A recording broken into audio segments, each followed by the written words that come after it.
આ વખતે અમે જો કે કારભારી એજ્યુકેશન ફંડ બનાવવાની તો બીજી જ રીતે જુદા કારણોસર તૈયારી હતી.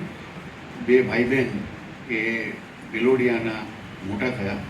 ભિલોડિયા એટલે ડભોઈ તાલુકાની અંદર એક ગામ છે અને એના રાજવીના કારભારી તરીકે એમના દાદા અને પપ્પા કામ કરતા હતા, એટલે એને કારભારી કુટુંબ કહેવામાં આવે. એટલે મારા લગ્ન થયા ને ત્યારે મને એમ કીધું કે તમારા લગ્ન કારભારી કુટુંબમાં થયા છે.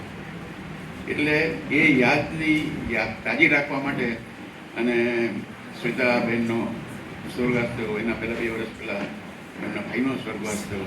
પછી મેં એમ નક્કી કર્યું કે આપણે એક એવી પ્રવૃત્તિ ગોઠવીએ કે જેથી કરીને શૈક્ષણિક, સાહિત્યિક અને સાંસ્કૃતિક વિજ્ઞાન આનો તમે વધારો કરી શકો એવી આપણે કોઈક પ્રવૃત્તિ કરીએ, જેથી કરીને એક આ ફેમિલી ગ્રુપ બનાવ્યું અમે. અને આમાં તમને ક્યાંય 47 જ્ઞાતિ નહીં દેખાય, પરંતુ આ ફંડનો અને એજ્યુકેશન ફંડનો જે ઉપયોગ છે એ આ મેં કીધું એમ શૈક્ષણિક, સાહિત્યિક, સાંસ્કૃતિક અને વિજ્ઞાન એનો વધારો કરવા માટે અમે પ્રયત્ન કરીશું. એટલે આ કારભારી કુટુંબ છે.